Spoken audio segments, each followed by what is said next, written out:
We just recently fired somebody, and we had a meeting with this guy, and the conversation was very simple. You know, he's insurance, all the stuff that he's doing, and I'm talking to this guy, and I said, look, you have to realize there's one thing that's very clear about you. We're very patient with you. It's been many years, but your attitude has never changed. It's been the same, and it's not attractive. The reason why you keep losing friends, family members, you're broke, your relationship don't work out, you keep losing jobs. You've had 30 jobs the last 12 years. It is not the 30 companies' fault. It's not your ex's fault. It's not your friend's fault. It's your attitude. It's not attractive. It pushes people away. You know what's the craziest thing about attitude? It forgives people. You become forgiven. Why? Because people will look at you and go, how many guys have no clue how an annuity works? Raise your hand. Raise your hand for like, dude, if I ask you to come on stage right now and teach us about an annuity, you're like, dude, I would screw that thing up. How many guys, there's no way you know how an annuity works. Okay, great. But you know what happens? Here's what happens. You sit in front of a client. Client asks you, so I've heard about this annuity thing. What do you know about it? And you say, look, I'm not gonna lie to you. I'm not an expert in that area, but I do work with a team of experts. But I would do nothing. I'd be more than glad to get the best person to help answer all your questions for you. Is that okay with you? Absolutely. They're like, this guy just asked me a buying question. He knows nothing about annuities. But man, I love his honesty and his attitude. Freaking amazing. Everybody likes him. I'd love to talk to the team of experts. Attitude allows people to forgive your lack of knowledge and their patience. An unattractive attitude, no one's going to forgive you. Because at least I can drop down and say, I like this guy's attitude. I bought a car the other day. Jennifer and I would go to this dealership. We go in, and this guy comes up, and I'm looking at this guy, and he walks like this, and it's me, Jen, Papa, Senna, Dylan, Tico, and Brooklyn. So Jen's nursing the baby in the back, and we go into this Porsche dealership. For her birthday, she wanted to think about buying a Cayenne. So we go in, and I walk in, and I see this GT3 Porsche 992. Oh my God, purple, gorgeous. And I go in, and I'm just wearing regular clothes, and this guy with a blue shirt, perfect hair, Caucasian, about 6'1", and the kids decide to play tag. In the dealership, they're playing tag. Are these your kids? Yes. Can you tell me how much this Porsche is right here? Are these your kids? How much is this Porsche? It says $224,000 on the ticket. Yes, but you have to add another $125 because it's a limited edition car. I said, can I get a key to sit inside of it to see if I fit? I don't have the keys, our powers are gone. I said, oh, so can you please tell your kids to calm down, please? Now, don't get me wrong, he's got a point because Senna was like a mess, but still, there's a way of saying it. So I said, look, my wife would like to take a look at a Cayenne. We're all sold out. We don't have anything in inventory. You have to wait 6 months. So there's zero effort. So I'm like, can you show it to me anyways? At this point, I'm getting a little annoyed. He says, yes, follow me. So I follow him. I'm like, I just want to trip the guy real quick. I'm like, let me just trip this guy. You know, I'm like, follow me. I'm like, that's like 12 years old. I'm not going to do that.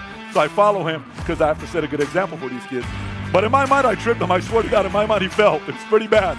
So I follow him, and we go in, and I see the car. It says, this is the car. And I said, can we sit inside of it? I told you they're sold out. Can you check to see if this one's sold out? Yes, I'll be back. So he goes into the other showroom. Oh my God. And then so I go, I'm trying to see if this is a cultural thing. So front desk clerk, how are you? Very good, how are you? Fantastic, where are you from? Romania. Oh no way, when I was in Germany at refugee camp, I spent a lot of time with Romanians. Yes, we were all trying to get away from that socialism. What they're trying to sell here in America. Can you believe it? I'm like, I love you, you're so amazing. So her and I are like, this lady's awesome, in her late 50s, early 60s, and we're like having a great conversation together. Then I look at this guy, he's talking to these two girls over there in the other lot through glasses. It's been 10 minutes now, he hasn't come back. So I go like this, what are you doing? So he's like, and he comes to me. I was answering questions. I said, that was a 10-minute answer? Is that what it was? This car is available. And then Jen walks in with Brooklyn. I said, baby, go ahead and sit in this car, see if you like it. So I'm watching how he's talking to Jen. Oh my gosh, guys, he's driving me nuts at this point. So she sits in the car, Senna gets in, and the top window, they open up. You know the top, what do you call it, sunroof stuff? And she goes on the center, what do you call it, center console? Center, what is it? And she goes like this. And I'm like, oh, keep doing it. Just go like this. Scratch that car, right? And she's jumping. Sir, tell your daughter to stop. I'm like, Senna, please stop. Please stop, Senna. Thank you, Senna. So she gets down and he says, did that answer your question for you? I said, yeah. I said, babe, let's go. I would never buy a car from this guy. I'm looking at him. I'm like, never buy a car from you. So we leave. So we're walking and she's like, babe, let's just go to the Miami dealership. It's okay. We're walking. I see this Audi QS8, black 2022. I'm like, oh my babe, look how sick this car is. Babe, this thing looks good. I always liked Audis. So I go inside. I said, hey, is that Audi for sale? It is. Can I take a look at it? Sure, let me get a salesperson for you. They call the salesperson. And I see a guy. You ever seen like in these movies, slow motion, where what's that movie? Couples Retreat, where the guy comes up, what's his name? Do it. Come on. You know what I'm talking about, right? So this guy shows up and he's walking. He walks like this. Hey, papi, how can I help you? Right? I'm like, papi, where are you from? Puerto Rico. I said, okay. How big's your family? I got 4 kids. I said, is this thing for sale? Yeah. Mommy, you want to drive it? So now he's talking to Jen. Yeah. Mommy, come with me. Let's go. Let me see your ID. So he's calling me papi. He's calling her mommy. He gets the key. He says, let me just see your license. He gets the license. Here's the key. Just go for it. I says, you're not going to come with me? No, take the car. Jen gets in the car, leaves by herself. So I start talking to this guy. I said, what's your story? He says, I was living in L.A. I've always been in the restaurant business, but my wife didn't like the fact that I was coming home at 2 o'clock. She didn't know what I was doing. She said, you got to come a little early, so I went into car sales. And I came over here. I said, so tell me about the Porsche inside, the GT3. Oh, the GT3? What about it? He said $125,000 markup. I'm not paying a number like that. He said, I wanted to send inside, but he couldn't get the keys. He says, let me see what I can do. He goes. Jen's still test driving.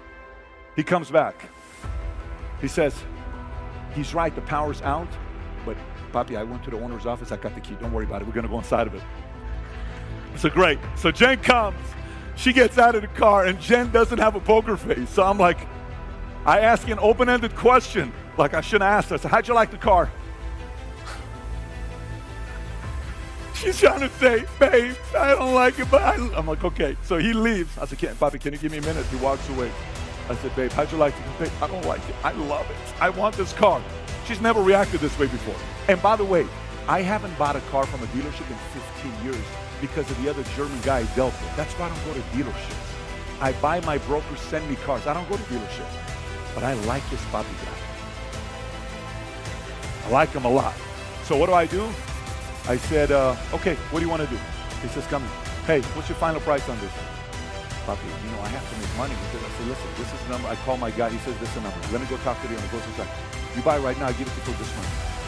Then I go inside. I'm like, what's this one? Oh, papi, that's the RS Q8. That's the 600 horsepower Lamborghini engine. That's the R8 of SUV.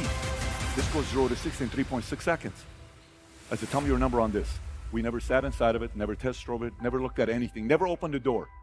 He says, let me talk to the owner, comes back. I said, I'll buy it. He looks at me, he's like, you don't want to think about it? No, I'll buy it. Okay, papi, let's go. I'm following him. I said, but I got 5 minutes. No problem, papi, just come and sign this stuff. So I go to him, I sign the stuff, I leave, and I sit in the GT3 car, freaking amazing, because I barely fit in this SF90, so I fit in this car, ridiculous. So we leave. The next day, he calls me, because he's got to bring the car. I said, I don't want you to bring the car without a bow. He says, no problem. So he's on his way. I text him, did you get the bow? Oh, papi, I forgot. Let me see what I can do. He texts me back. I called everywhere. They don't have a bow. I said, in 2 minutes you called everywhere? So I called him. I said, don't bring the car. I said, first of all, your customer service there sucks. And I had a moment. He says, papi, what do you mean sucks? I did everything for you. Tell me why it sucks. Everything you've asked me, I've done for you. I said, don't bring the car without a bow. Okay, papi, let me see what I can do. Okay, hangs up. Text me 5 minutes later, I found the biggest white bow, I'm bringing it. I said, great. So the car shows up with the bow. Now he's confused. He's like, why is this guy upset at me? I did everything for the guy. So he comes in the house. See, papi, can I ask you a question? Yeah. Why did you say my customer service sucks?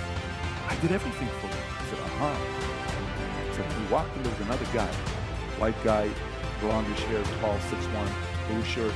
Oh, he says the name. He says, yeah. He said, that guy didn't help us out. He was disrespectful. I don't like it. And the customer service sucked. And that's why I said the reputation stuff that was close. But that's how he is. Now it makes sense. So why does it make sense? He says, because yesterday when you left, he came to my desk and he said, are those people buying the car? He says, yeah, they got the credit card. They're buying this RSQ. He said, they're buying that car. He said, yes. He was so upset. Now I understand why. I said, I bought the car from you simply because of your attitude. Period. And I referred him to John. Him and John are talking about another car right now. What's the moral of the story? Same dealership, same company, same car, same city, same location, same customer, two different attitudes. One guy made $5,000 commission, the other guy didn't make the commission. Why? Attitude. It's such a basic thing that we all can work on.